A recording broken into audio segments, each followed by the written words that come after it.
There we go. Got it. Well, what's up, everybody? Blake at Vinyl Fence Warehouse here. We are recording a Zoom meeting here with Daniel Brown, the current Midwest AFA Fence, or I'm sorry, Daniel, go ahead and tell us who you are. My name is Daniel Brown. I own and operate Oakley Fence Company, and then right now I'm serving as the Midwest chapter president for the AFA. And that's what I get to do for the next 2 years, and I'm excited about that. We really look forward, to being a part of it and supporting it as best we can. Um, I know you have an event coming up soon. Is that something you want to touch on real quick? June 8th. It's at Keystone Lake. It's a striper fishing event. There'll be 10 professional guide boats, and we'll launch out at Keystone State Park at 7:30 a.m. And the guides will take your team or whoever you bring out striper fishing on Keystone Lake. Have a great time, and then when you're done fishing, they'll come back, they'll fillet your fish for you, and then after that's all done, we'll meet up at the community center at the state park, and we'll have a lunch provided by the Midwest chapter, and it'll be like barbecue sandwiches and stuff, and we'll just be able to hang out and network, and that's pretty exciting. That sounds like a lot of fun, man.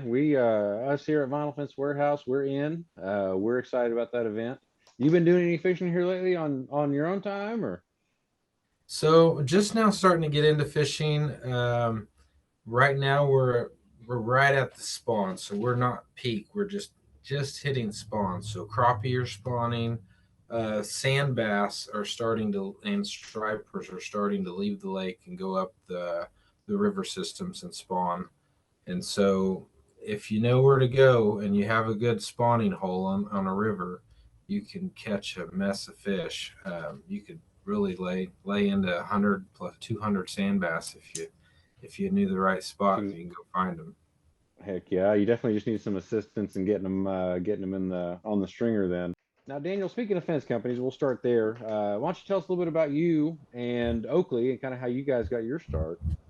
Sure. So back in 1970, um, Oakley Fence Company.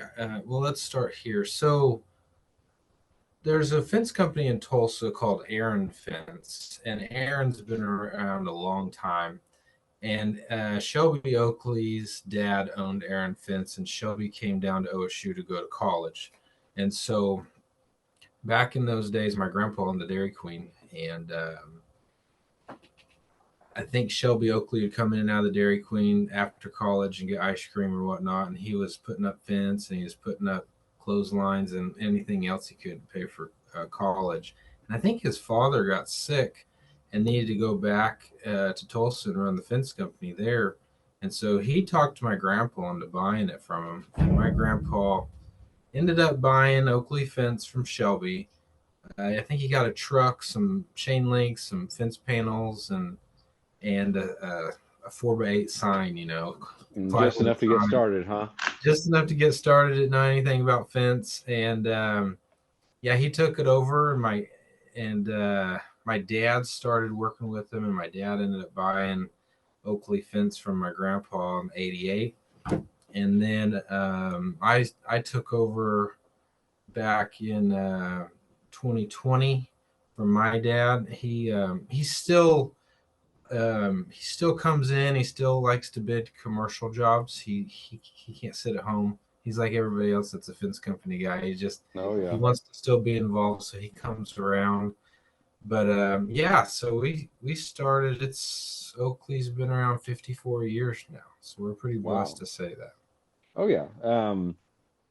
Man, a third generation, that's a big deal. They say that, the third generation is kind of the one to screw it all up, but man, with you there at Oakley, like I see nothing but going up. So, I Well, mean, I congratulations to you guys. It's a big accomplishment to stay in business that long, especially in something as competitive as fencing. So, hats off to you guys there. Y'all are doing an excellent job.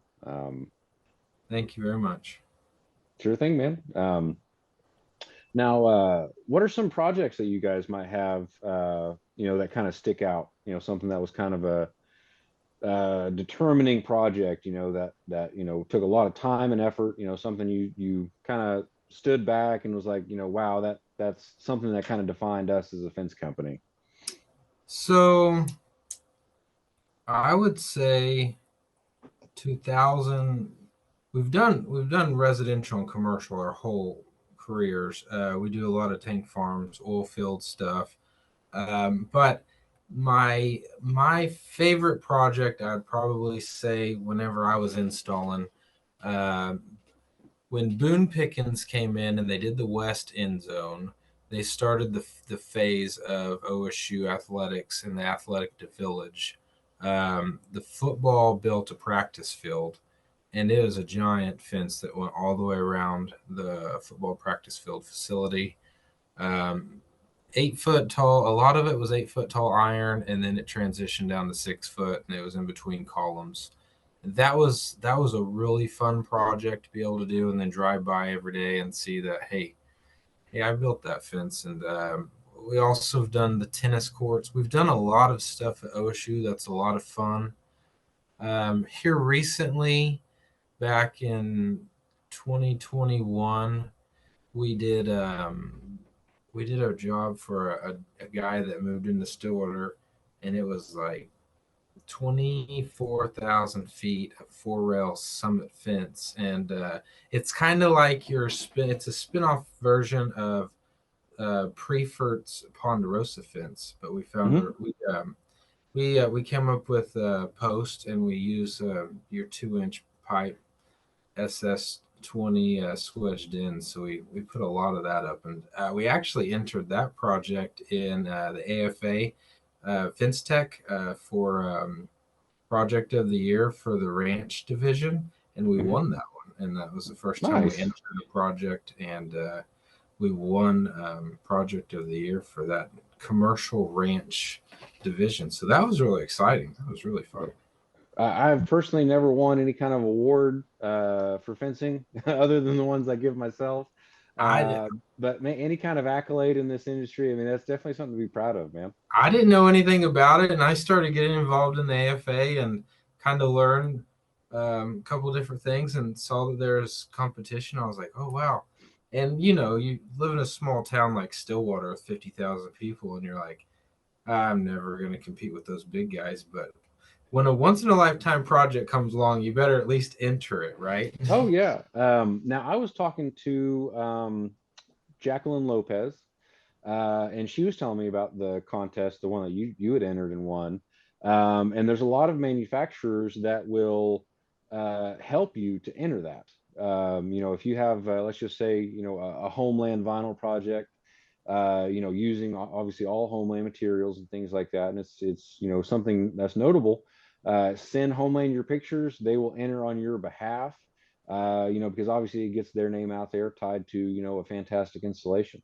So for those of you out there, that have these types of projects, and you want to throw your hat in the ring to get, recognized for those types of things, you can certainly do that. So just throwing that part out there, I guess. Yeah, and it's a good. I mean, you can also advertise that with your business, and that's a big deal in the industry. There's thousands and thousands of fence companies out there, so if you used to win an award like that, that's a big deal. There's a lot of people that enter those. Oh, it Or really think. is, man. Absolutely. Well, let me ask you this then. You being the president of the AFA Midwest chapter now, how does a fence company, really benefit from joining the association?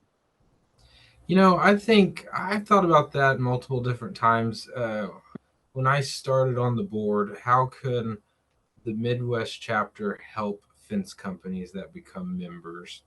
Um, I really think that the fence industry as a whole is a family industry. It seems like there is a lot more of us, uh, first, second, and third, fourth.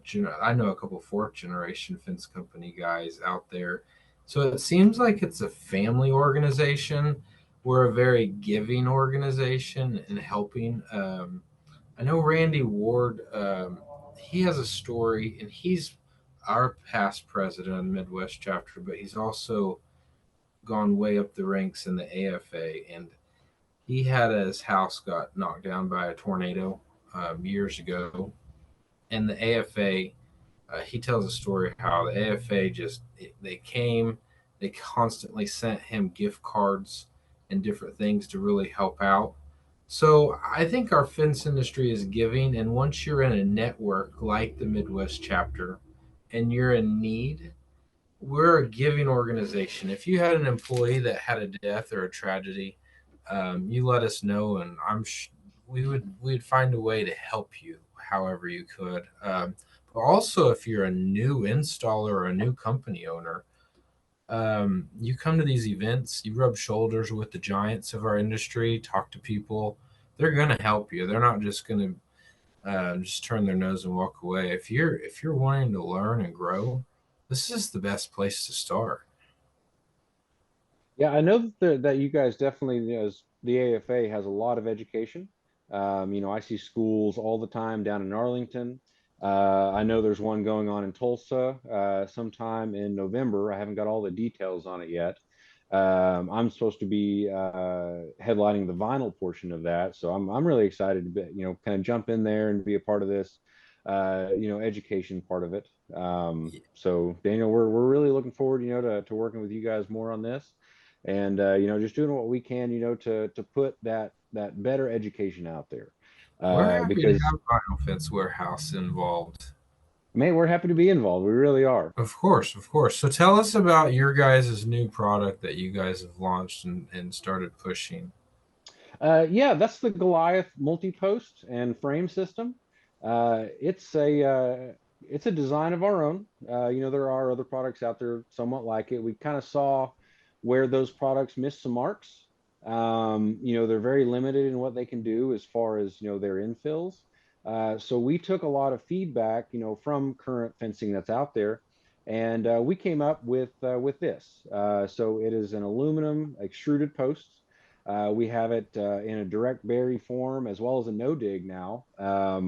That's actually what I've been doing all day today, man, is running around getting all the stuff that I needed to create these no dig posts. So we'll have those available to market here within the next couple months. But man, just an extremely versatile and brutally strong fence. It's a big 4 and 5/8 inch post. You can have, it comes with an aluminum top and bottom pocket rail, so to speak. You can use just about any kind of infill that you want for it. You can use cedar, you can use vinyl TNG, you can use composites.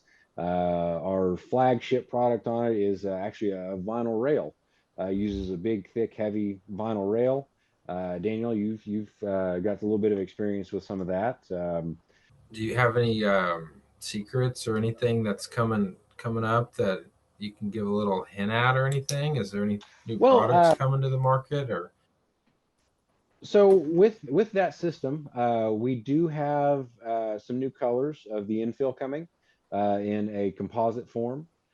We have gray, dark teak, brown, as well as black. Those have been kind of the hottest sellers.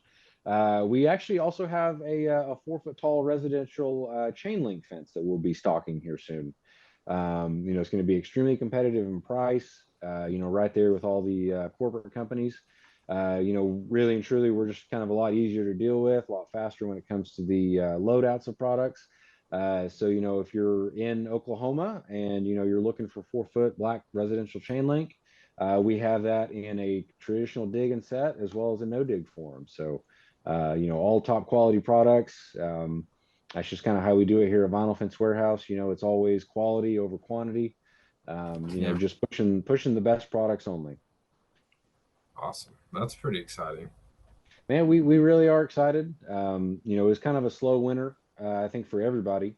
But this spring, early spring now, it's just as busy as ever. So getting into summer, I'm sure everybody will be picking up, and everybody just get right back to fencing. Yeah, it's good to see that there's new products coming available in the market, and just the fitness industry in general. Just if you're an installer and you've installed your whole life for 10 years, since you always get tired of the same chain link fence or ornamental iron, and you always like all of a sudden some guy sells a new product and it's like learning something new. It's kind of a pain, but yet it's kind of exciting once it's done. You sit back and like, well, that does look good, and this was it was a challenge. It kind of stretches your brain a little bit, stretches that rubber band. So I think it's always fun to sell a new product, being the maybe like I, I always enjoy selling a new product and being the first one to install that product in Stillwater. To have that notch on my belt or whatnot. Be like, yeah, we just did one the other day over there. It's like first one in town, or even if the first person that bought it being the first person to buy it, it really helps sell because they're like, man, I'm the only one that has that. That's like driving the only like certain color car in town that just came out Oh on the yeah, lot. like It's you, like take that sense of yeah, pride you'll for a become the minute. Joneses pretty quick if you've got a nice new fence. That's definitely something new on the market. That's right. Yeah, man, we here That's we exactly. more than anything we try to push the higher ticket items. The premium quality. We don't sell cheap stuff. And in the end, a higher material price because it is a quality product. Just like for one of your wood fences, if you have a Western red cedar, obviously that product is going to cost you a little bit more, but you're going to get a higher return on that over a pine fence. So, those premium products, they catch a premium price. And in the end, the customer's, going to be happier with their fence for longer because it's going to, remain the same year after year after year. Um, and just the time aspect of it for one. All the products that we do offer here, they are faster installation products. So pushing all of that type of stuff, we really try to help the fence company and the installer, get the best value, for their fence dollar. If you're going to put a fence up and you have a budget in mind, we definitely have products for you. But if if time is more of your concern and maintenance, then we have even more of those more of those options. So, Yep. trying to push that and just be, the highest quality, best service instead of, just the lowest price. That is really what has helped, keep us, where we're at, and, on a good trajectory of growth. Um, Nobody's going to stay, the cheapest fence company forever. Nobody stays in business doing that, I don't think. Yep. So, but yeah, well, Daniel, what else you got going on this Friday? Have you guys ever went morel mushroom hunting? Man, we love to. My wife's grandpa has some land out west, kind of in Minco, Coger area, and man, they're all over out there. But yeah, dude, those morels, you fry those things up, and dude, they're hard to beat. I went hunting for them last Saturday. Didn't really find any, but we just got a bunch of rain. So I bet you they're going to be out and about. I bet you Oh they're going yeah, to be spreading out. So might be a good weekend to hunt morels. But well, very cool, man. Well, Daniel, I guess that's probably it for today, brother. Appreciate you taking my Zoom call. We're just trying to do some more of these videos, and just try and give people something to look at, something to watch, and like I said, bring up all these things, make people a little bit more aware about what we do and what you guys have for the AFA and products and all that type of stuff. So man, let's have another call sometime soon. all right, Blake, thank you for having me on, and I appreciate everything that you guys do in Oklahoma City market. And you need anything for on the chapter side, my cell phone is 405-626-3779, or you can reach me at daniel@oakleyfence.com, and I'd be happy to help you on the chapter level. So you guys have a Absolutely, man. great. We will be submitting a check to you guys at some point here soon. Anyway, we are looking, to get the boat for the fishing tournament or fishing trip. we'll be, I guess, starting our AFA membership. So we'll be cutting you some checks here soon. And man, if anybody needs anything from me, it's Blake at vinylfencewarehouse.com. You can always call or text me at 405-601-1872. Thanks for having me, Blake. Appreciate All it. right. Thanks for being here, Daniel. We'll talk to you later, man. Have a good weekend.